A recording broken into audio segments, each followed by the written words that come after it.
जब तक दसों इंद्रियों का ब्रह्मचर्य तुमने नहीं किया तब तक आनंद अंदर से प्रकट नहीं होगा। कामना को जीतने का अर्थ है हर प्रकार की कामनाओं का त्याग। पैसों और कपड़ों की कामना नहीं, पर अपनी मान का भी कामना का त्याग। कंचन तजना सहज है, सहज त्रिया कानी, मान बढ़ाई ईर्षा दुर्लभ तजना। ये कल यहाँ तक हुआ था। आज उसके आगे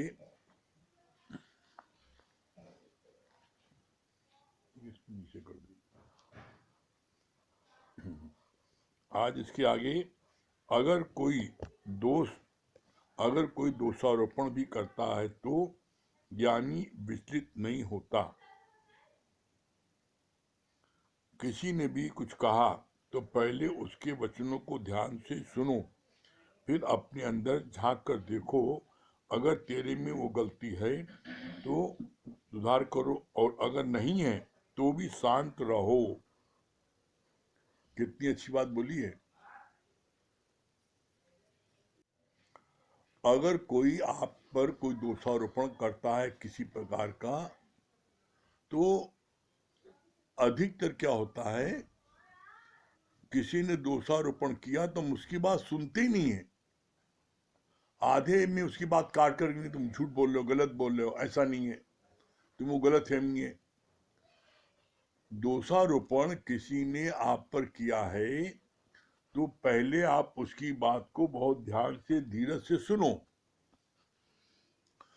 और सुनने के बाद अपने अंदर झांको कि किसी ने समय निकाल करके आपकी किसी गलत चीज को देखा है, और हो सकता है कि वो गलत ना हो, उसकी निगाह में गलत लग रहा है। बोला अगर दोषारोपण लगाया है, अगर वो सही है जांचो, तो अपने सुधार कर लो और फर्ज कर लो। अगर वो दोषारोपण उसका गलत है तो बोला तब भी शांत रहो, उससे बहस नहीं करो। कारण क्या है कि उसने समय निकाल करके आपके दोषों को देखा, और अगर वो दोष आप में होता तो आपकी उन्नत होती। ठीक है, वो दोषारोपण उसका गलत है तो फिर शांत रहो, उससे बहस नहीं करो। क्यों? अगर आप बहस करोगे तो जो प्रेम आपका अभी तक जितना है उससे भी प्रेम आपका आधा हो जाएगा, मन मुटाव हो जाएगा। इसलिए अगर उसका दोषारोपण सही है तो आप अपने में सुधार कर लो, और अगर दोषारोपण सही नहीं है तो शांत रहो, बोलो नहीं। प्रकृति एक दिन स्वयं आपको निर्दोष साबित कर देगी। फिर आगे बोला, बहुत अच्छी बात, जो भी तुम्हें अपनी मिस्टेक पर नजर डलवाता है तो तुम्हारा गुरु है। कैसे? इसका आगे जवाब दिया। राजा अजातशत्रु के दरबार में एक पंडित आया। उसने ब्रह्म की व्याख्या की, पर अजातशत्रु ने कहा तुम कौन हो? Question mark. ये सुनकर वो पंडित एकदम विस्मित हो गया और फिर विचार करने लगा आखिर मैं कौन हूं। तो अंत में राजा के चरणों में गिर गया और बोला आपने मेरी भूल पकड़ी है और आज से आप मेरे गुरु हैं। ब्रह्म की व्याख्या, ब्रह्म ऐसा है, ब्रह्म ऐसा है जो ब्रह्म में स्थित हो जाता है, जिसकी ब्रह्माकार वृत्ति हो जाती है, उसको दुख सुख में, मान में, अपमान में, लाभ में, हानि में, जीवन में, मरण में वो सम रहता है। सारी व्याख्या कर दिया। तुम कौन हो? अपने को न जाना, सारी दुनिया को जान लिया। तेरा की तुम्हारा तो उद्धार नहीं होगा। अपने को जानो, आप कौन हो, यू नो योर सेल्फ, तब जाकर के तुम्हारा कल्याण होगा। फिर आगे बोला, इसके आगे जब उसने कहा, अजातशत्रु ने कहा पंडित ने आज से तुम मेरे गुरु हो। फिर आगे बोला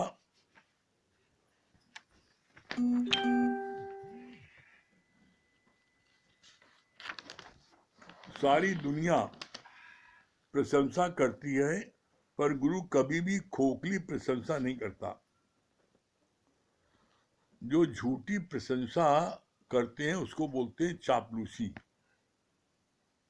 दुनिया के लोग आपसे अपने स्वार्थ की पूर्ति के लिए झूठी आपकी चापलूसी करेंगे। प्रशंसा, जो झूठी झूठी प्रशंसा करते हैं वो आपसे अपना कोई न कोई स्वार्थ सिद्ध करना चाहते हैं, लेकिन गुरु को अपना कोई स्वार्थ नहीं है, इसलिए गुरु कभी भी तुम्हारी खोखली प्रशंसा नहीं करेगा।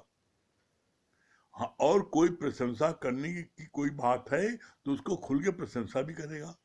जैसे मान लो आप भजन,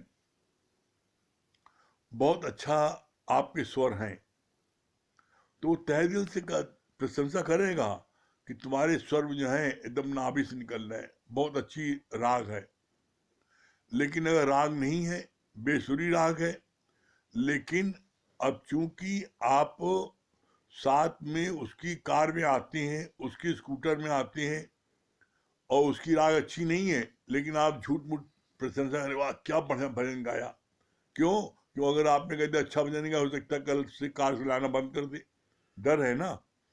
तो ऐसे में स्वार्थ रख करके जो लोग आपकी प्रशंसा करते हैं वो प्रशंसा नहीं है, वो चापलूसी है, और उनसे हमेशा बड़ा सावधान रहना। क्यों? क्योंकि वो झूठी प्रशंसा से आपका क्या होता है, आप जो बिगड़ सकते हो।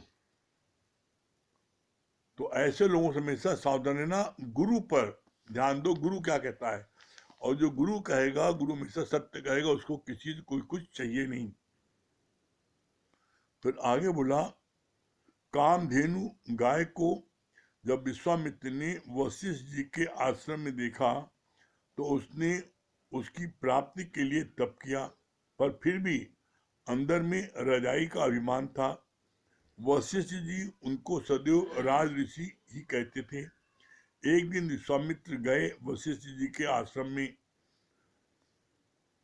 में गए तो सुना कि वशिष्ठ जी की पत्नी कह रही थी कि वशिष्ठ जी, इस युग में महान तपस्या किसकी है? Question mark. उन्होंने जवाब दिया, सबसे महान तपस्या है विश्वामित्र की। इतना सुनते ही विश्वामित्र वशिष्ठ जी के चरणों में गिर पड़े। तो वशिष्ठ जी ने कहा, उठो ब्रह्म ऋषि। यहाँ पर इसका सिद्धांत क्या है और पूरा एक्चुअल में पूरी वारदात क्या हुई थी। विश्वामित्र राजा थे, वो जो है वशिष्ठ मुनि के आश्रम में गए, और जब वशिष्ठ मुनि के आश्रम में गए तो क्या हुआ, उन आश्रम में जाने पर उन्होंने देखा एक कामधेनु गाय है।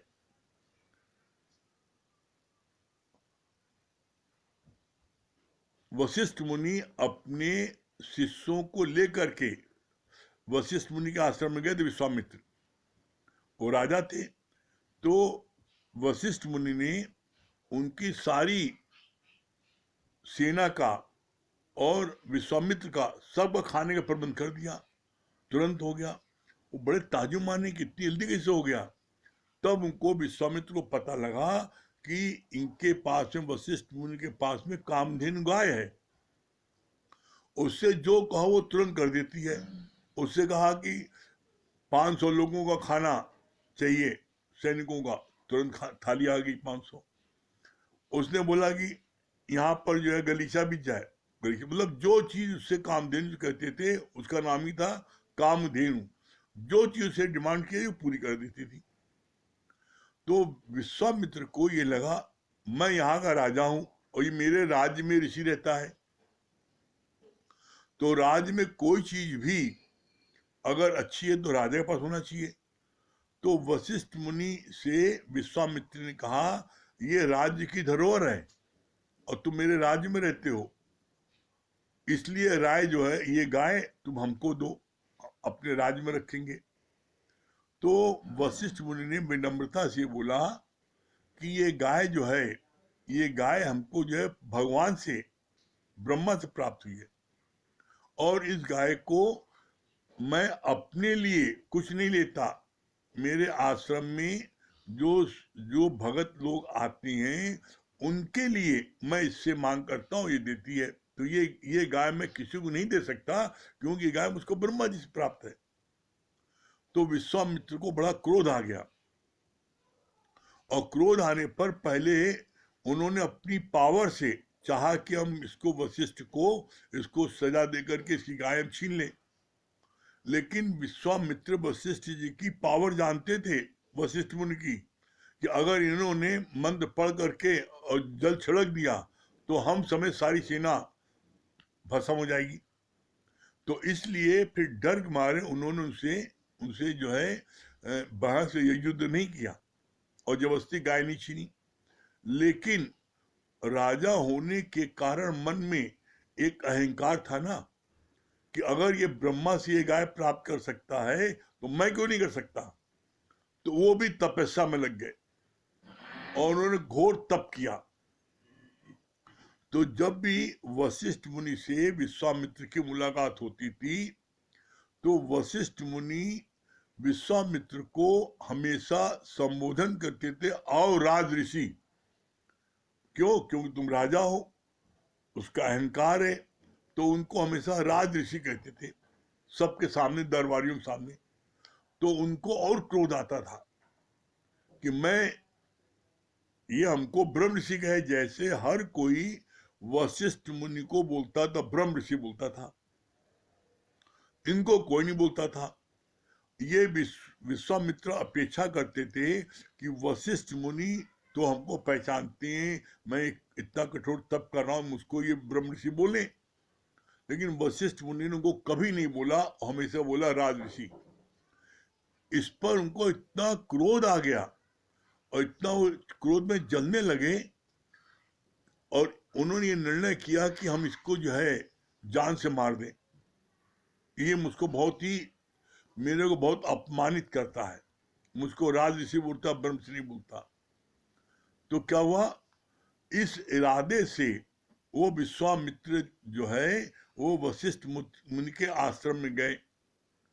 बहुत बड़ा आश्रम था। वहां एक पेड़ के उस पर डाल बैग छुप गए अंधेरे। क्यों? उन्होंने जासूसी की और पता किया कि ये ब्रह्मबेला में वशिष्ठ मुनि अपनी पत्नी के साथ में मॉर्निंग वॉक करते हैं, टहलते हैं। तो कहा अंधेरे में, ब्रह्म मुहूर्त में, अंधेरे में इसको जो है आज हम इसको मार देंगे। इस इरादे से वो पेड़ पर छुपे थे।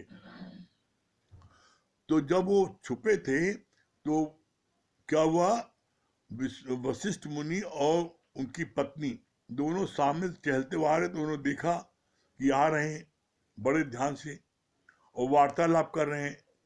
तो उन्होंने वार्तालाप सुना। तो वार्तालाप में क्या सुना उन्होंने, वशिष्ठ मुनि की पत्नी ने वशिष्ठ मुनि से ये प्रश्न किया कि आज के युग में सबसे कठिन तपस्या, सबसे महान तपस्वी कौन है। तो वशिष्ठ मुनि ने जवाब दिया, आज के तारीख में, आज के युग में सबसे महान तपस्वी विश्वामित्र है। जब विश्वामित्र ने वशिष्ठ मुनि से अपनी ये तारीफ को सुनी तो एकदम बिल्कुल पानी पानी हो गए, और वो पेड़ से नीचे तुरंत कूदे और उनके चरणों में गिर पड़े। जब चरणों में गिर पड़े तब वशिष्ठ मुनि ने विश्वामित्र को कहा, उठो ब्रह्म ऋषि। तो ये बात उनको बहुत खटकी और उन्होंने अपनी मन की बात बताई कि आप हमको राज ऋषि बोलते थे, तो इस कारण से हम बहुत ही विक्षेपता में आ गए थे, और आज आपको हम मारने के लिए आए थे, और हम ये सुनना चाहते थे कि आप हमको भी ब्रह्म ऋषि कहिए, और आप हमको नहीं कहते थे, इसलिए मैं आज आपको सोचा था आज आपको मार देंगे। लेकिन आपके मुख से जो जिसको हम अपना दुश्मन मान रहे हैं, वो वशिष्ठ मुनि ये तारीफ कर रहे हैं अपनी पत्नी से कि आज की तारीख में सबसे महान तपस्वी विश्वामित्र है। तो चरणों में हम नतमस्तक हो गए, अरे इतना महान आप हैं। तब उन्होंने समझाया कि आज तुम झुके हो, मेरे चरण पे झुके हो, तो तुम आज से ब्रह्म ऋषि हो गए। क्यों हो गए? क्योंकि जो ब्रह्म होता है, ब्रह्म ऋषि होता है, वो हर एक के आगे झुक सकता है, अहंकारी नहीं झुकता है। तो जब तक आपके अंदर में राजा पने का अहंकार था, तब तक आप राज ऋषि थे। आज आप झुके हो, इसलिए आज से आप ब्रह्म ऋषि हो गए। कहा यही बात सुनने के लिए तुम तरस गए थे, तो आज आपने कहा। तो बोला झुकने पर ही फिर आपको भी वो चीज प्राप्त हो सकती है।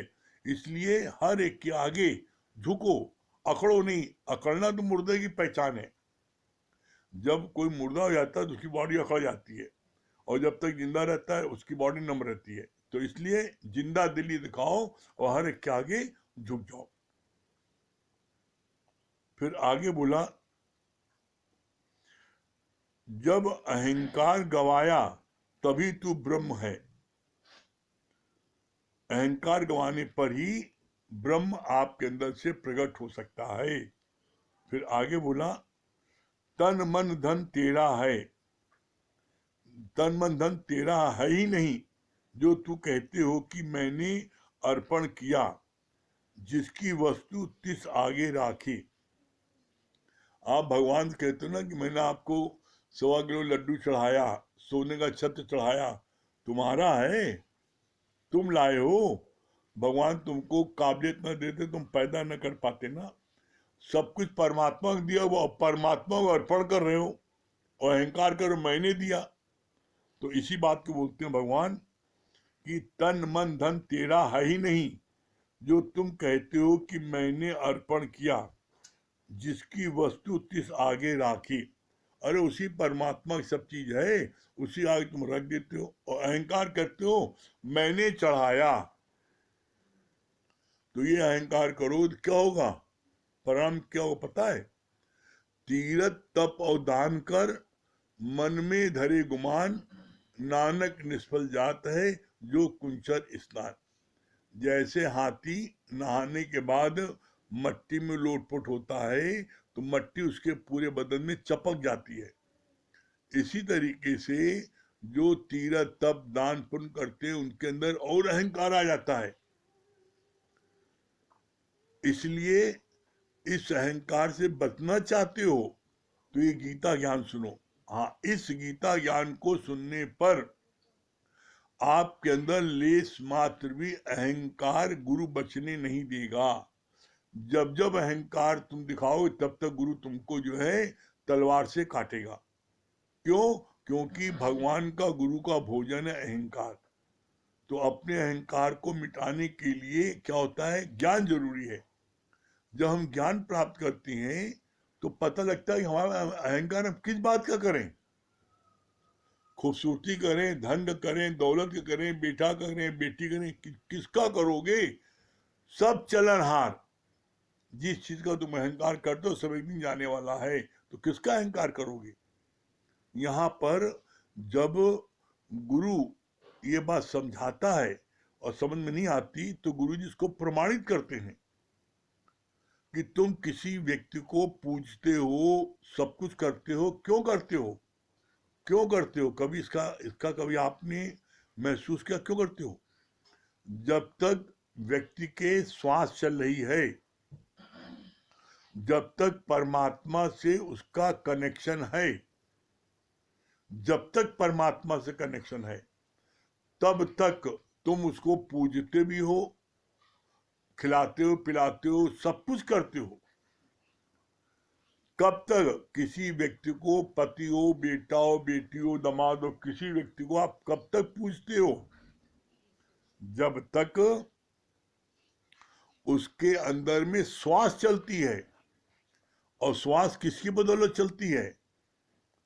परमात्मा की बदौलत चलती है। जिस क्षण परमात्मा से तुम्हारा कनेक्शन अलग होता है, उसी क्षण तुम मुर्दा हो जाते हो और तुरंत कहते हो मट्टी को जल्दी फूक के आओ, बदबू करेगी। तो तुम्हें प्यार किससे है? अरे प्यार सच में तुमको है परमात्मा से। जब तक परमात्मा तुम्हारे साथ था तब तक तुमको जो है तुम उसको प्यार करते थे, और जैसे ही परमात्मा से कनेक्शन कट हुआ, जैसे ही कट हुआ, वैसे क्या हुआ, आपने उसको तुरंत जलाने के लिए गंगा जी में ले जाने के लिए तैयार हो गए। एक घड़ी रखने को तैयार नहीं हो तो किस बात का अहंकार?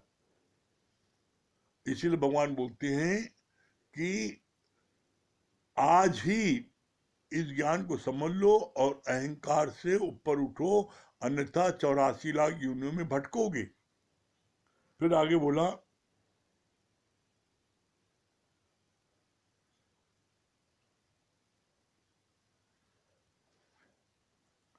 किसी का भी दोष देखा तो तेरे लिए नर्क तैयार है। हाँ, यहाँ पर ऊपर बोला था, तन मन धन तेरा है ही नहीं, जो तुम कहते हो कि मैंने अर्पण किया, जिसकी वस्तु तिस आगे राखे। किसी का भी दोष देखा तो तेरे लिए नर्क तैयार है। सदैव ब्रह्म दृष्टि रखो। कामना और क्रोध साथ साथ रहते हैं। कामना पूरी नहीं होती तो क्रोध आ जाता है, और क्रोध से फिर शांति ही भंग होती है। क्या समझाया भगवान ने? बोला, किसी का भी दोष देखा तो क्या होगा, तेरे लिए नर्क तैयार है। ऐसी बात क्यों बोली? तेरे लिए नर्क क्यों तैयार है? इसलिए तैयार है क्योंकि गुरु जी ने आगे बोला है, अदर इज हेल। हेल माने नर्क। अगर तुमने दूसरा देखा, अदर इज हेल, जहां तुमने दूसरा देखा तुम्हारा नरकी जीवन हो जाएगा।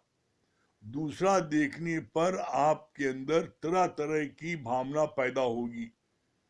या तो आप उससे दूसरा देखोगे, या तो आप उससे मोह करोगे, या उससे आप द्वेष करोगे, और दोनों में तुम्हें आवागमन के चक्कर में पड़ना पड़ेगा। मोह करोगे तो तुम्हारे को उससे जो है आसक्ति हो जाएगी, और तुम फिर क्या होगा, तुम फिर इसी 84 लाख योनि में भटकोगे। द्वेष करोगे तब भी भटकोगे। तो इसीलिए भगवान ने बोला कि किसी में भी तुमने दोष देखा, और दोष देखो कब, जब दूसरा देखोगे। जब दूसरा देखोगे नहीं, अपना आप देखोगे कि मैं भी तो उधर हूं, मैं इधर भी हूं, मैं उधर भी हूं, तो क्या फिर तुम किसी में कोई दोष देखोगे? हम दोष देखते ही तब हैं जब हम दूसरा देखते हैं। तो दूसरा देखना आज से बंद करो। और सत्यता यह है कि दूसरा है ही नहीं, दूसरा है नहीं, तुमने दूसरा मान लिया है। कैसे? इसका प्रमाण गुरु ने दिया है। क्या दिया है? सबना जिया का एको धाता, सो मैं बिसर न जाऊं। ये लाइन है। पढ़ी लाइन ये जाती थी, सबना जिया का एको दाता। गुरु जी ने इस लाइन को काटा का नहीं, गलत। सबना जिया का एको धाता, सो मैं बिसर न जाऊं। सारे जीवों को धारण करने वाला मैं हूं। इसका प्रमाण गीता में आगे भगवान ने फिर दिया है। क्या दिया है? चींटी से लेके हाथी तक, राई से लेके पहाड़ तक, मैं अपनी विभूत का वर्णन कहां तक करूं? जड़ चेतन सब मैं ही बना हूं। अब आगे क्या चीज है? और सत्यता यह है, ज्ञान में और जब आप और डीपली डूबोगे तो और डूबने पर क्या पता लगेगा? पता ही लगेगा कि इस पूरे ब्रह्मांड में परमात्मा के अलावा कुछ है ही नहीं ना। इस पूरे ब्रह्मांड में कोई चीज हो। कैसे? इसका जवाब फिर दिया दादा भगवान ने। जब दादा भगवान अपनी मुट्ठी बंद किए थे तो एक ने पूछा कि इस मुट्ठी में क्या है। अपनी मुट्ठी दबा लिया, बंद कर लिया, क्या मेरी मुट्ठी में बताइए क्या है। दादा भगवान ने कहा भगवान है। कहा भगवान की तो चश्मा है। क्या चश्मा ही भगवान है? कैसे भगवान है? इसका प्रमाण फिर दिया। क्या प्रमाण दिया? जर्रे जर्रे में है झांकी राम की, किसी सूझ वाली आंख ने पहचान की। जब जर्रे जर्रे में है तो चश्मा जो है 4 इंच 6 इंच का चश्मा उसमें नहीं होगा। जब जर्रे जर्रे में है, रोम रोम में है, तो उसमें नहीं होगा। तो इसलिए इसलिए कभी भी भूल के ये डाउट नहीं करो कि यहाँ भगवान हर जगह है। सिर्फ तुम्हारी दृष्टि, ब्रह्म दृष्टि जो दिन हो जाएगी, गुरु से तुमको जब पहचान मिल जाएगी तब तुम ब्रह्म देख पाओगे। इसका प्रमाण फिर आगे दिया। जब अर्जुन ने भगवान से प्रार्थना किया, हे भगवान एक बार अपना आप हमको बृहद रूप दिखा दिए। आप कहते हैं मैं पहले भी था, मैं अभी भी था, तुमको नहीं पता। तो कहा जो आप पहले भी थे और आप कहते मैं भगवान हूं, तो मैं भगवान को बृहद रूप दिखा दिए। तब भगवान कृष्ण ने क्या बोला अर्जुन को? कहा तुम इस चम की दृष्टि से मेरे उस रूप का दर्शन नहीं कर सकते। कैसे कर सकते हैं? बोला हम तुमको दिव्य दृष्टि देते हैं, उससे तुम दर्शन करोगे। तब भगवान ने अपनी दिव्य दृष्टि उसको दी, अर्जुन को। अर्जुन को दिव्य दृष्टि दी, तब जा करके अर्जुन ने उस भगवान कृष्ण का वो विराट रूप देखा। और जैसे ही देखा तो क्या बोला? बोला भगवान आप अपने सहज रूप में आ जाओ। इतना भयानक रूप था वो। देख करके क्या था कि सारी दुनिया के लोग उनके मुख में जा रहे हैं। जितने लोग मरते जा रहे हैं उनको मुख में जा रहे हैं, और एक तरफ पैदा होते जा रहे हैं। वो विकराल रूप देख करके अर्जुन डर गया और उसने कहा भगवान आप अपने ओरिजिनल रूप में आ जाओ। तो वो दिव्य दृष्टि जब मिली तब जाकर के भगवान का रूप वो देख पाया। इसी तरीके से आपको भी जब गुरु से दिव्य दृष्टि मिलती है तब आप जो है ब्रह्म को चहुओर देख सकते हो। बिना गुरु से ब्रह्म दृष्टि मिले तुम्हारे को, तुम पूरे जगत को ब्रह्म रूप में नहीं देख सकते। तुम जो है तुम लाख कोशिश करो। कैसे? जैसे आप जमीन में खड़े हैं और कोई व्यक्ति 5वीं मंजिल पर खड़ा छत पर, तो क्या आप 5वीं मंजिल के व्यक्ति को जमीन से खड़े होकर देख सकते हो? नहीं देख सकते। गुरु आपको दिव्य दृष्टि देता है और आपको वो सामने वाली 5वीं मंजिल पर खड़ा कर देता है, तो सामने से आप जो है देख लेते हो कौन खड़ा है। उसी तरीके से यहाँ पर गुरु हमें कैसे पैदा करता है? माँ बाप पैदा करते हैं शारीरिक मिलन से, लेकिन गुरु हमें कैसा पैदा? गुरु हमें अपने आंखों से पैदा करता है। मेरा गुरु मुख से नया जन्म हुआ, गुरु मुख से नया जन्म होता है। गुरु जो है वो बोला यहाँ पर गुरु जिस समय सत्संग करता रहता है उस समय उसके आंखों से ज्योति निकलती रहती है, और वो ज्योति जिसकी आंखों में पड़ जाती है उसको ब्रह्म दृष्टि मिल जाती है। तो इसलिए यहाँ पर गुरु जी ने बोला कि ब्रह्म दृष्टि तुमको सिर्फ गुरु से मिल सकती है और कहीं से प्राप्त नहीं हो सकती है। फिर आगे बोला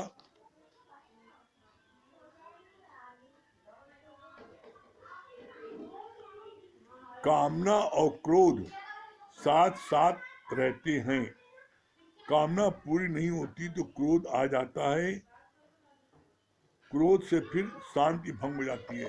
शांति भंग क्यों होती है? भगवान ने इसके लिए पूछा शांति क्यों भंग होती है? तुम्हारी जब किसी कामना की पूर्ति नहीं होती तो क्रोध आता है, और जब क्रोध आता है तो शांति भंग होती है। तो यहाँ पर ये जो शांति भंग हुई क्यों? किसने कहा था तुम चाहना करो? किसने कहा था कि तुम इच्छा रखो?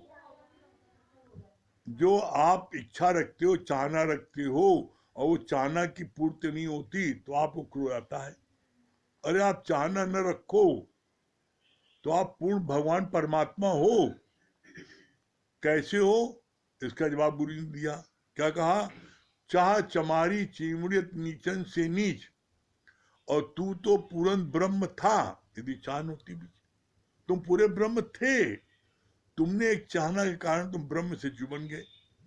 तो गुरु की युक्ति से ही हमें पता लगता है कि आप ब्रह्म कैसे आपके अंदर से प्रकट हो सकता है। बहुत अच्छी बात गुरु जी ने बोला इसके लिए। कहा दूध के एक एक बूंद में मक्खन समाया है। अब आपको मक्खन दिखाओ। अरे वे दूध में से मक्खन निकलने का एक प्रोसेस है। दूध को गर्म करो, उबालो, ठंडा करो, जामन डालो, रात में उसको रखो, दही जमेगा, मथानी चलाओ, मक्खन निकल आएगा।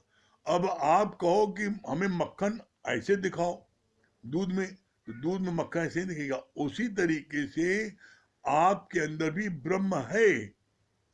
जब आप गुरु के ज्ञान को मन मना भाव करके आप पीते हो, सुनते हो, फिर उसका मनन करते हो, तो निध्यासन माने स्थित आपकी ऑटोमेटिक बन जाती है, वो ब्रह्म प्रकट हो जाता है।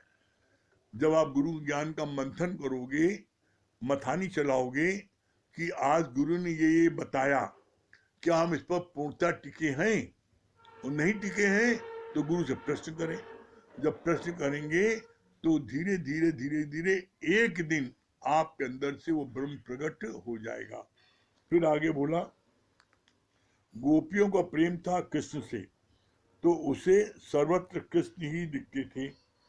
मैं देखूं जित और सखी री, सामने मेरे सावरिया। अगर तुमने चुगली लगाई तो मेढक की तरह तुम्हारी जीभ भी नहीं रहेगी। मेढक की जीभ नहीं होती इसलिए टटर बोलता है। मेढक की जीभ नहीं होती इसलिए टटर बोलता है। तो यहाँ पर बोला तुमने चुगली लगाई। जो तुम चुगली करते हो ना, तो चुगली का परिणाम ये होगा। भूल के भी कभी किसी की चुगली नहीं करो। क्यों नहीं करो? जो करेंगे सो भरेंगे। तू क्यों भय उदास? तुम क्यों उदास होते हो? अगला करेगा भरेगा। तो ऐसे में अगर चुगली की तो अगला जन्म तुम्हें जो है मेढक का मिलेगा, जिसकी जबान नहीं होती है। लाख तुम बोलना चाहो तो कुछ बोल नहीं पाओ, टर टर करते रहोगे। फिर आगे बोला,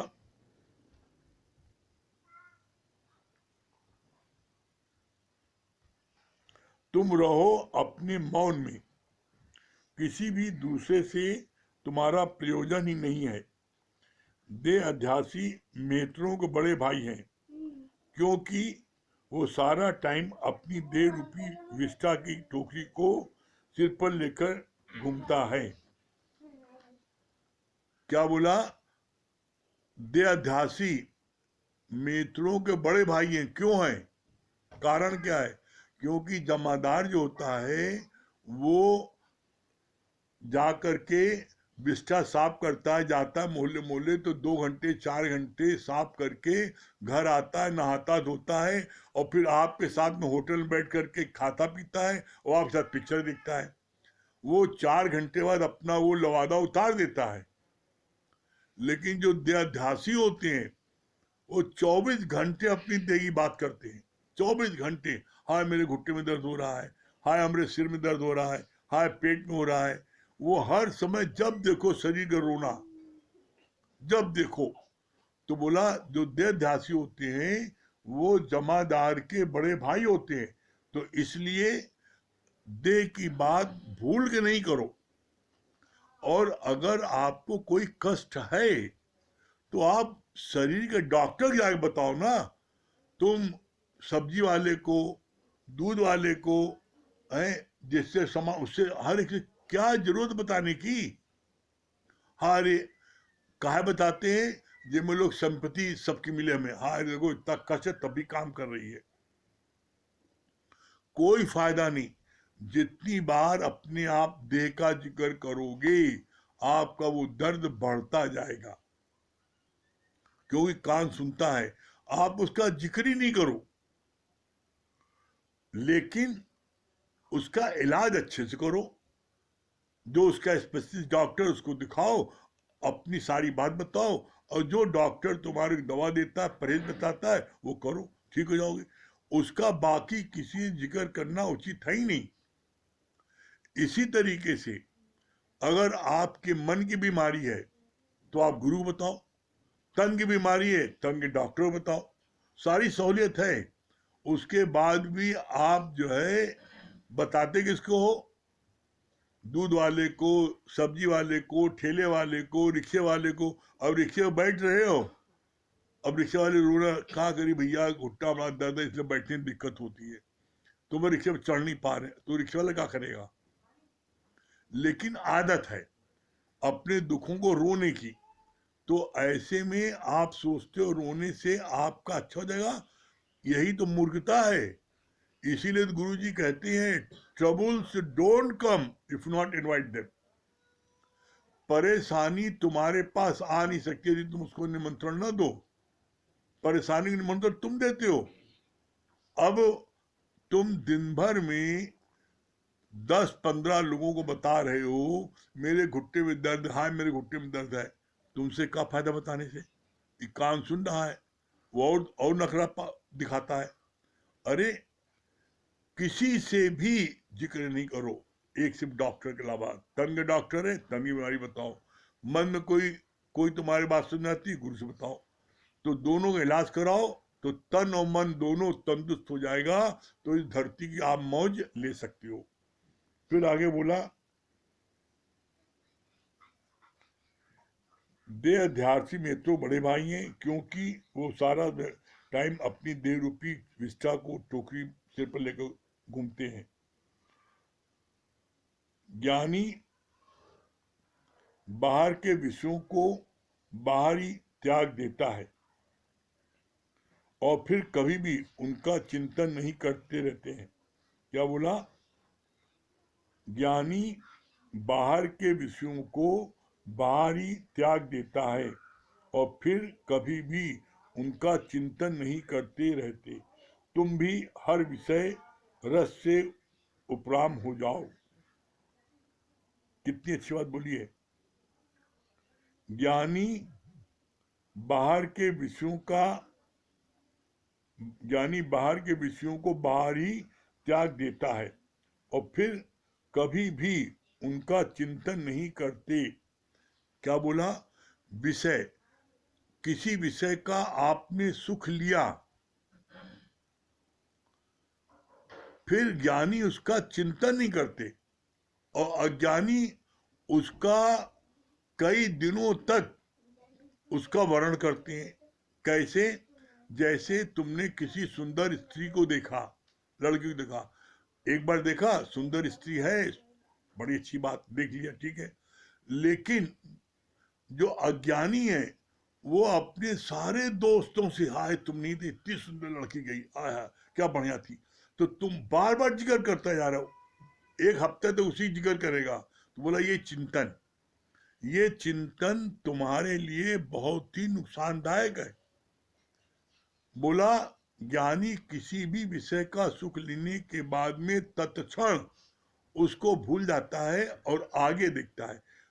अज्ञानी उन सुखों का, बीते हुए सुखों को बार बार याद करके उसका जो है वो सुख का जो है वर्णन करता है। तो ये इसमें क्या होता है, इसमें फिर वो उसी सुख में झूलता रहता है और उसी समय तुम्हारा शरीर शांत हो गया तब क्या होगा। तो बोला किसी चीज में भी आसक्ति वो गलत है। इसके लिए बड़ा अच्छा जवाब दिया है उसमें अष्टावक मुनि में। अष्टावक में आया है कि राजा की 2 पत्नियां थी और तब भी उनको बोलते थे ब्रह्म ऋषि। तो पूछा कि इनकी 2 पत्नियां हैं और तब भी आप इनको कहते हैं ब्रह्मसी, और मैंने शादी नहीं की तब भी आप मुझको ब्रह्मसी नहीं मानते। तो कहा कि विषय भोग का आप सुख लेते हो तो उसके बाद में उसको फिर जो है उसका चिंतन, आसक्ति, ये गलत है। उनकी 2 पत्नी है लेकिन उसके बाद भी वो अपने ब्रह्म में टिका है। क्यों टिका है? क्योंकि वो हर समय अपने ब्रह्म की चर्चा करता है और ब्रह्म के चिंतन में रहता है। तुम हर समय उसी स्त्री का चिंतन करते रहते हो कि कैसे मिले, कैसे प्राप्त हो, कैसे क्या करें।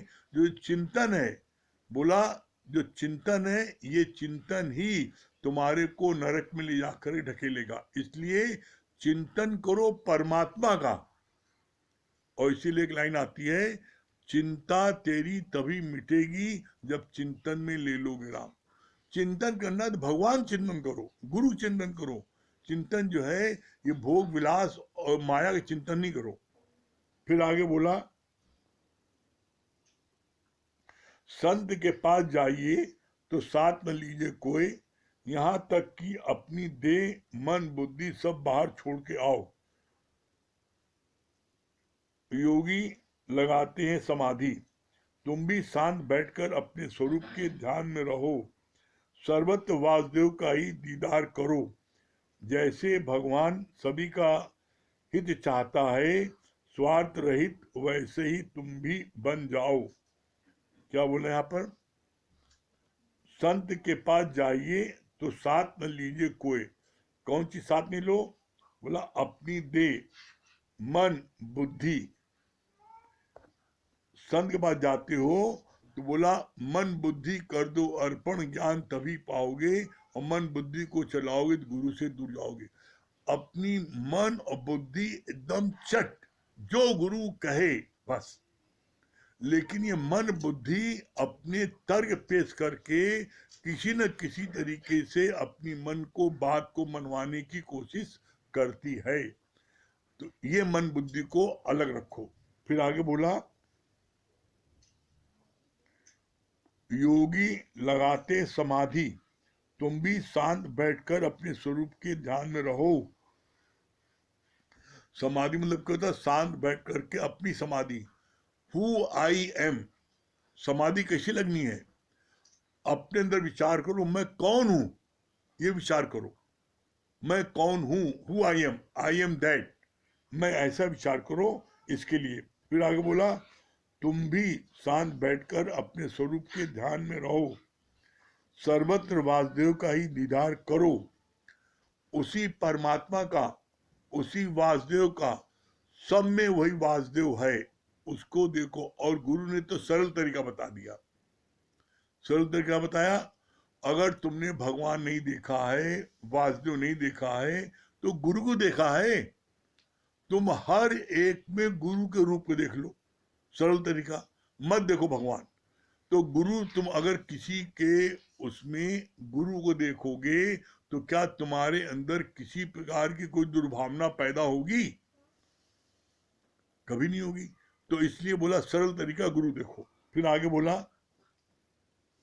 जैसे भगवान सभी का हित चाहता है, स्वार्थ रहित है, वैसे ही तुम भी बन जाओ। भगवान कैसा? स्वार्थ रहित है, किसी से कुछ नहीं चाहता। भगवान सिर्फ देता ही देता है। उसी तरह आप भी सिर्फ देने में लग जाओ। इसीलिए लाइन आती है, जो अपने तन का, मन का, धन का दूजों को जो दे दान, वो सच्चा इंसान, वो धरती का भगवान। धरती का भगवान बोला गया उसको। आज से अपना तन मन धन तीनों देने में लग जाओ, तो आपके अंदर से भी वो खुदा, वो परमात्मा प्रकट हो जाएगा। ये आज ये 5वां अध्याय समाप्त हो गया आज। और एक जरूरी सूचना ये है कि अब की संडे को सत्संग जो शुरू किया गया है मॉर्निंग में 9:30 से 10 बजे कंपनी बाग में होता है, तो कंपनी बाग में 9:30 से 10 बजे वाला सत्संग नहीं होगा, 11 से 1 होगा। 2 क्लास लगेगा, 10 से 11 1 घंटा, 10 से 11 1 घंटा योगा का रहेगा, और 1 घंटा योगा के बाद में फिर 11 से 1 तक 11 से 1 तक जो है फिर आपके सत्संग होगा। तो यहाँ पर घर पर जो सत्संग संडे को होता है 11 बजे, वो यहाँ पर संडे को नहीं होगा, यहाँ की जगह कंपनी बाग में होगा। तो सभी लोग संडे को कंपनी बाग में जिसको योगा में इंटरेस्ट है वो 10 बजे आ जाएगा। योगा 1 घंटा होगा और उसके बाद में 11 बजे सत्संग होगा।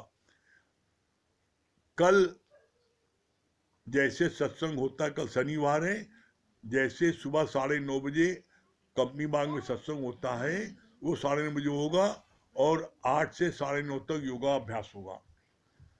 तो आप लोग इस बात को ध्यान रखिएगा कि अब की संडे को कंपनी बाग में 11 बजे से 1 बजे तक सत्संग होगा, और जो 9:30 बजे वाला सत्संग रोज हो रहा है संडे के दिन 9:30 बजे न होकर 11 बजे होगा। ठीक है। एक दूसरी सूचना क्या है, क्या तारीख को?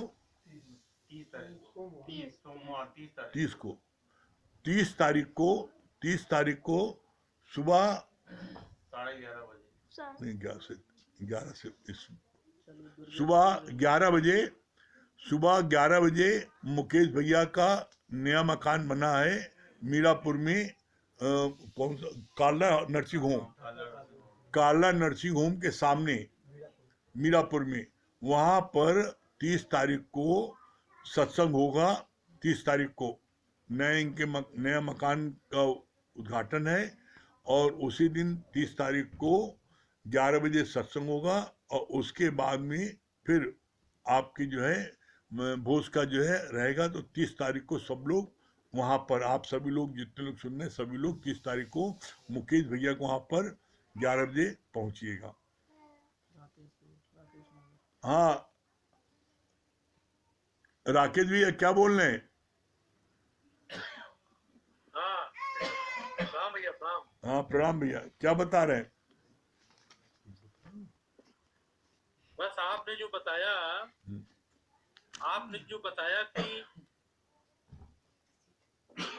बताया कि my Guru is always right, बस जो गुरु कहे एज इट इज कर दो।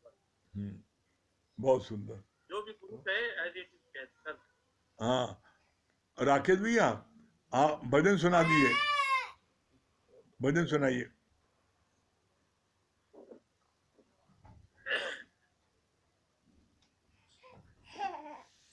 प्रभु प्रेम की लगन में दिन रात बीत जाए, प्रभु प्रेम मम्मी बुलाओ। की लगन में दिन रात बीत जाए, ऐसी लगन लगे जो फिर होश भी न आए, ऐसी लगन लगे जो फिर होश भी न आए, प्रभु प्रेम की लगन में दिन रात बीत जाए, हमको ये जीवन मिला है प्रभु पाने के लिए ही, हमको ये जीवन मिला है प्रभु पाने के लिए ही, जिसने प्रभु को पाया, जिसने खुद ही गवाई, उसने प्रभु को पाया, जिसने खुद ही गवाई।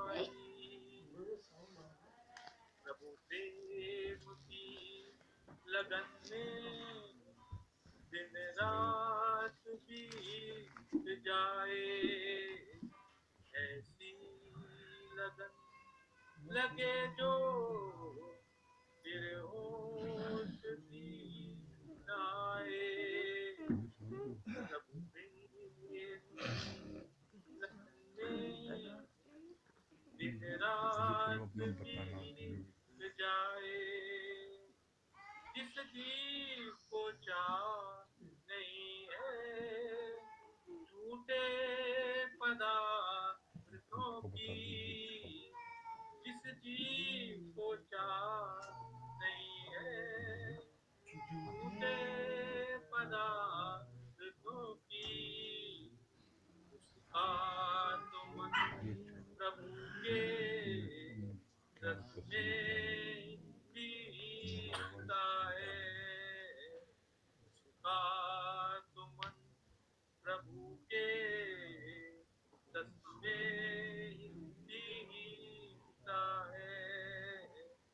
प्रभु प्रेम की लगन में दिन रात बीत जाए, ऐसी लगन लगे जो फिर होश भी न आए। प्रभु प्रेम की लगन में दिन रात बीत जाए, प्रभु पाने के लिए तो पहले प्रेम है जरूरी, प्रभु पाने के लिए तो पहले प्रेम है जरूरी। या तू प्रभु का बन जा, या प्रभु को अपना बना ले, या तू प्रभु का बन जा, या प्रभु को अपना बना ले। प्रभु प्रेम की लगन में दिन रात बीत जाए, ऐसी लगन लगे जो फिर होश भी न आए। प्रभु प्रेम लगन में दिन रात बीत जाए। बहुत सुंदर राकेश जी, बहुत सुंदर। अब हमारी ये पंकज जरा देखो तुम कहाँ चले जाते, ये बिट्टू रानी अर्चना, आज इनकी जो है मैरिज एनिवर्सरी है, बहुत बहुत बधाई हो। तो आज हम गुरु जी के साथ में, गुरु जी के पास में बहुत बार जा चुकी हैं, मोना भगवान के साथ में बहुत बार जा चुकी हैं सत्संग में। तो क्या इनको सत्संग में क्या मिला, और बनारस में सत्संग में जाती भी हैं, तो क्या इनको प्राप्त हुआ सत्संग में, और सत्संग में क्या अच्छा लगा बताएं। सभी को हरिओम मेरी तरफ से बहुत बहुत धन्यवाद। सबका सबका प्यार और आशीर्वाद है गुरु जी का, कि ऐसे मतलब परिवार में मेरा साथ मिला, हमें ऐसे माँ बाप मिले जिनके लिए सब लोग कामना ही करते हैं, सोचते हैं कि हमें उनका साथ मिले या उनका ज़्यादा से ज़्यादा समय मिले। तो हमें लगता है कि बहुत ही भाग्यशाली हूँ मैं, जो ऐसे माता पिता मिले हमें, जो कि शुरू से इसी चीज़ में लगे हुए हैं, और हम लोग ना चाह करके भी बचपन से हम लोग के अंदर वो चीज़ जाती रही है, कैसे ना कैसे, उनकी बातों से या उनके विचारों से या उनका साथ। घर में इतना सत्संग होता था, ना चाह के भी हम लोग सुनते सुनते वो चीज़ हम लोग को अच्छी लगने लगी है, वो एक जीवन का हिस्सा बन गया है हमारे। तो बस हमेशा गुरु जी के शुक्राने निकलते हैं, कुछ भी करने चले हैं, कहीं भी लगा कि नहीं कर पाएंगे या कैसे होगा क्या होगा, हर चीज़ में गुरु जी ने बहुत सहयोग करा है, उनका हमेशा आशीर्वाद रहा है या उनका साथ रहा है। उन्होंने बहुत मतलब हमेशा गाइड करा है कि नहीं कर सकती है, क्यों नहीं कर सकती है, भेजो। मैं जॉब करना चाहती थी, पापा नहीं उतना इंटरेस्टेड थे। गुरुजी ने हाथ पकड़ के आगे बढ़ाया कि नहीं भेजो उसको, करने दो, क्यों नहीं करने दे रहे हो। तो एक मतलब हमेशा गुरुजी का मतलब उनका हाथ मेरे ऊपर रहा है। तो हमेशा अभी भी लगता है कि उनका साथ है, उनका एक आशीर्वाद बना हुआ है। तो कभी भी अपने आप में कमजोरी नहीं फील होती है, या उनके रूप में पापा साथ में है तो लगता है कि कोई भी दिक्कत है, कुछ भी है, कहीं फंसेंगे, पापा हैं समझाने के लिए, पापा हैं। तो बस यही है कि शुक्राने निकलते हैं सबके लिए कि आज जिस भी स्थिति में है सब गुरु जी के आशीर्वाद से और माता पिता के।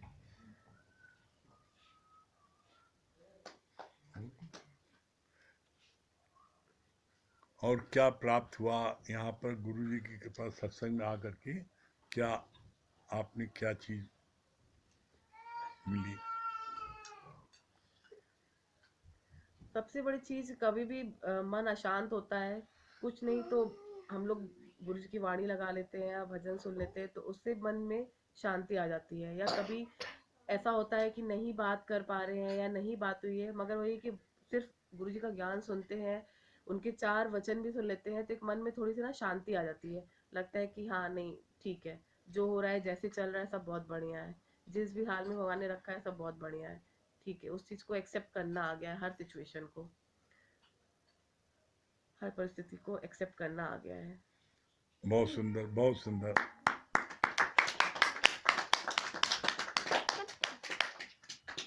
गुरु जी कहते नहीं कि अगर आपने ज्ञान सुना है तो ज्ञान का फल अभी का अभी प्राप्त होगा।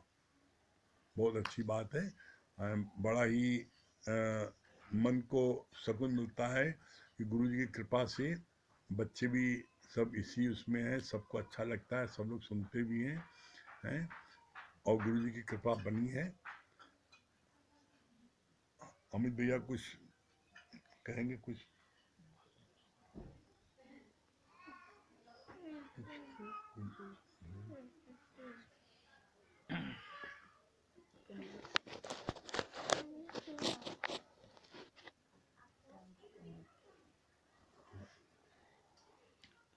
सही बात है। ये बात तो हम भी सच मानते हैं कि बहुत सी चीज़ें जैसे कहते ना कि गॉड गिफ्टेड, तो हमको पहले समझ में नहीं आता था कि गॉड गिफ्टेड होता क्या है। तो बाद में अब ये बात समझ में आती है कि वाकई गॉड गिफ्टेड का मतलब ये है कि कोई चीज़ तुमको सहज प्राप्त हो जाती है, जिसके लिए तुम कोई एफर्ट नहीं करते हो, बिना एफर्ट के वो चीज़ तुमको स्वतः मिल जाती है। जैसे भी बताया ना कि भाई बचपन से ही हम लोग के घर में सत्संग हो रहा है, सवेरे उठे तो गुरु जी की वाणी सुन रहे हैं, रात में सो रहे हैं तो भी वाणी सुन रहे हैं। तो कई बार बंद भी हो जाती थी तो भी लगता था वाणी चल रही है, क्योंकि दिमाग में वो चीज़ घूमती रहती थी। तो वो उसका जैसे कल भी बात हो रही थी ना कि भैंस जो है वो चारा तो 1 घंटे में खा लेती है, लेकिन उसकी 2 घंटे 3 घंटे जुगाली करती है, तब जा करके वो दूध बनता है। तो इसी तरह हम लोग के साथ होता था कि वो दिन रात वाणी सुनते सुनते फिर उसके बारे में पूछ लेते थे, पापा क्या सुने, क्या तुम्हें अच्छा लगा। तो ना करते हुए भी उसका बहुत अधिक सुमिरन और चिंतन हो जाता था जीवन में, और जिसका प्रभाव हम सब ने अपने जीवन में साक्षात देखा है। कई बार ऐसी कठिन कठिन परिस्थितियां लाइफ में आई हम लोग के कि मतलब लगा कि अब कैसे होगा, लेकिन बस चूंकि गुरु जी के ऊपर पूर्ण विश्वास था तो हमेशा अपने गुरु को आगे रख लिया और उनके ऊपर छोड़ दिया कि भगवान अब जैसे चाहे वैसे चलाओ। बहुत सुंदर, बहुत सुंदर। चलिए ओम का जाप कर ले हम लोग।